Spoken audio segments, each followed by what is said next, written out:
episode 2 of Gaston Digital Great Ideas. I'm your host, Chris Goodson.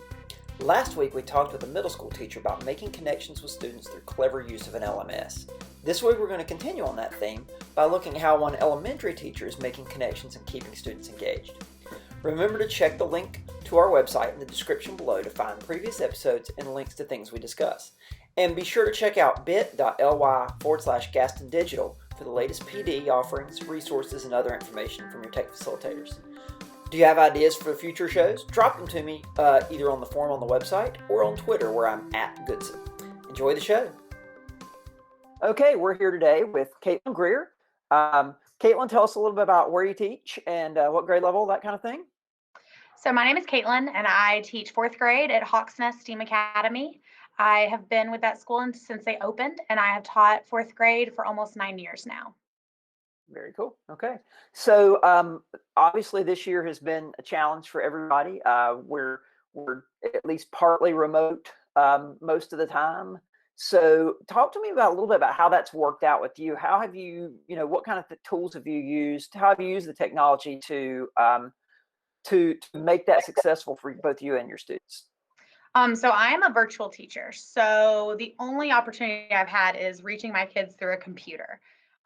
It has been very different in building relationships, but it has been rewarding as well, having parents reach out and see what you're doing. I think then they start to understand how much goes into a school day. So using all of the tools, and I'm a part of a lot of different Facebook groups that teachers are sharing their ideas and what worked and what didn't work. And I try to take that and put that into my classroom to engage my students a little more. That's great. Give me an example of something that's worked well so far this year, something that you're really surprised about how well it worked in teaching virtually. So one of the activities that I had them do in science was we would watch Bill Nye, and throughout they'd watch video and they'd answer questions. But obviously virtually, that's a little different when you're wanting to have conversations. Sure. So I'll present my screen. Okay, great. To show you that in Schoology, we had the moon. And on one of the days, they did a Bill Nye video with Edpuzzle. Okay. Edpuzzle is great because it allows the kids to log on. And when they sign in using their Google account, I can watch them live where they are in the video. The students who haven't opened it yet, students what process they're finished. So if I scroll down here, all of my kids have watched the video. If they were in process, it would be red saying that they hadn't finished yet. But what's also great is when I integrate it into Schoology, their grade automatically goes into their grade book. Wow. So just so everybody's following, so the video is a Bill Nye video, I'm assuming on YouTube or somewhere like that, correct? It's on Edpuzzle. Okay. So so this one's one that's built into Edpuzzle. Yeah. So I know that some videos are already in Edpuzzle, but for those of you who've got a favorite video on YouTube, you can also bring that video from YouTube into Edpuzzle, and it will actually let you see how far along the kids have gotten in the video. Yes, and when they are playing the video, it will pause at different points and ask them questions. So at 5 minutes and 3 seconds, it will pause and ask them a question of what just happened. So that's just a check-in to make sure that they're comprehending what's going on in the video, and as well as a checkpoint for myself. Okay. And so, now did you pick those times, or did the questions for this particular video come with it? You can have both. You can create your own video, or you can have videos that are made. They have a ton of different options when you type in the video, the moon. There's other videos than just Bill Nye. And some teachers have already shared the questions that they used, and you can also go in and edit those questions. That's great, because I know that's one of the things teachers have asked me is, when my students are watching a video, or when I give them a video, how do I know that they've watched it? Because, a lot of times they'll just click on it to see, and, they'll be right off on something else. And I've had a few students that just open it and then they turn it off and they're done. So yes, it is a great check-in, especially virtually, for the parents and for the teacher to see if they've completed it. Great. Wow, that's a great tool. And we'll include some more links on using Edpuzzle in the notes for the show today. So that's something that's gone well. What's something that you maybe have tried virtually and didn't work so well? I keep telling people it's okay to try things as long as you look at them after and say, okay, well, that didn't work, but that's okay. We learned something. So have you, where's been So the teachable Edpuzzle moment? went really great with science because Uh-huh. I added it correctly and I forgot that I needed to add it to each course. Ah, So it didn't work so well the second time I tried it, but now I've worked out the kinks.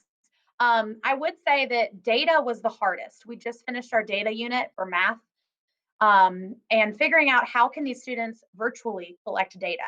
So yeah. the hardest part, I would have to say, is when I had them all complete Google Forms.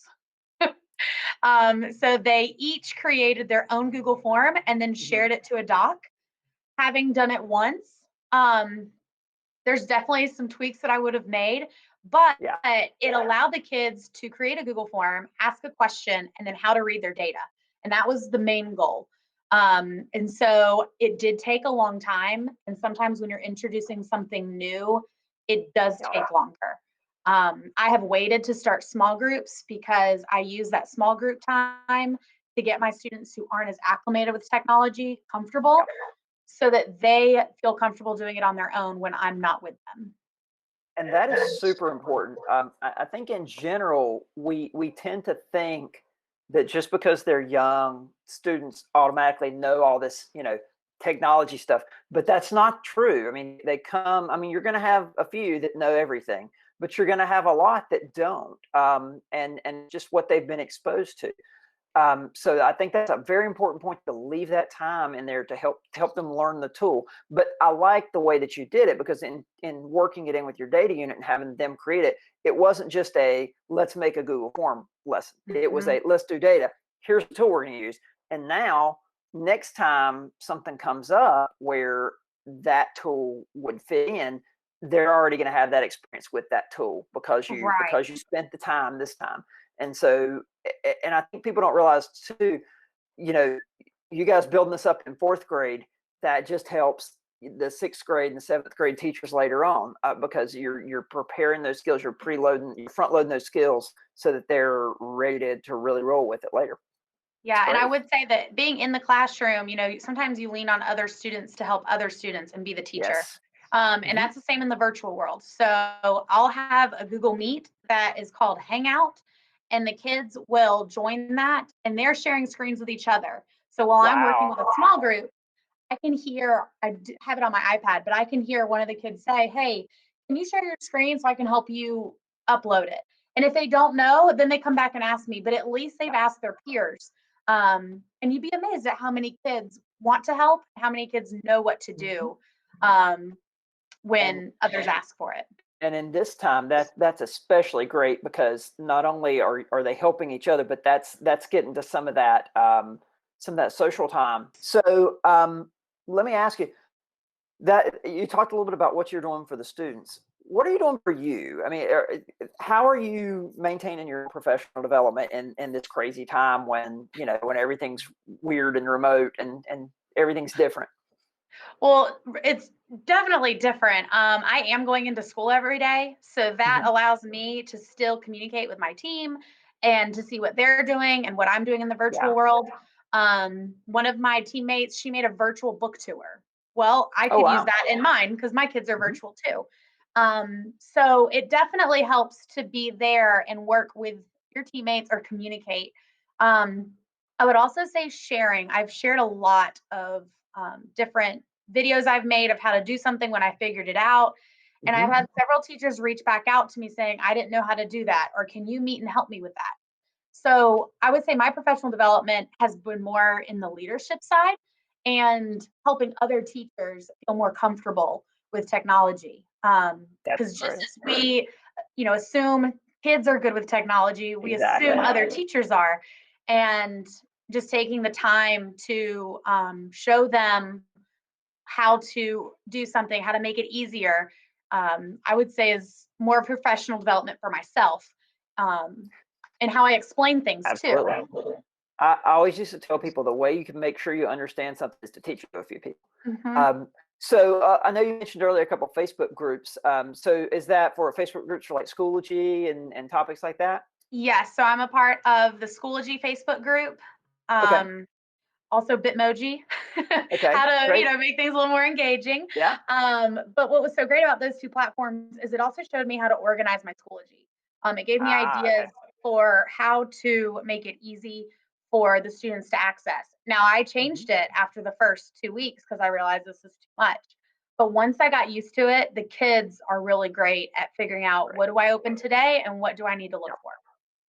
Excellent, excellent. So I'll put links to both of those in the notes as well, so other people can find those Facebook groups. We actually had the teacher I spoke with last week said the same thing. She found a good Facebook group on Canvas because she's middle. So yeah, there's plenty of resources out there. Well, our time's about up today. Thank you so much for doing this. One last question. What do you think will happen when we're not virtual anymore? Do you think we're going to keep a lot of these tools? Do you think that the students and teachers are going to want to use them? I'm just curious about that because I'm not quite sure myself, where this is going to lead us, what some of the takeaways might be. I think I would do the exact same thing that I'm doing in the virtual world Hmm. in person. Obviously, it would be a little different, Sure. but in the virtual world, I still have my live mini lesson, and the kids still have their workbooks. They still have notebooks. They're still writing. I think the biggest thing is it's a great tool to use for check-ins. Are they completing things that they need to Yeah, complete? And it allows the parents to see more. The parents exactly. typically don't get a lot of work done or work back unless it's graded and it's the end of the week. This Hmm. just is daily. So parents can go in and say, hey, what'd you do at school today? And they can Exactly. click on the week and go in and see, oh, this is what you did on Monday. It's I the think same thing that I always tell with kids, faster feedback is good. Right. And I Hmm. think also kids when they're absent, this will help alleviate kids being absent and Yeah, missing work. Because if you're absent and you have some sort of time in the afternoon or whatever, they can go on and complete missed assignments and not have to come back to school and make it all up at once. exactly. Okay. Well, thank you so much. I've really enjoyed this and hope to see you again sometime. Thank you. You too. Thanks for joining us. We hope you got something from the show that you can use. Remember to click the link below for more information on some of the tools and strategies we discussed. If you enjoyed the show, be sure to like and subscribe and click that little bell to be notified of new episodes. If you have ideas for future shows, you can contact me on Twitter @Goodson. See you next time.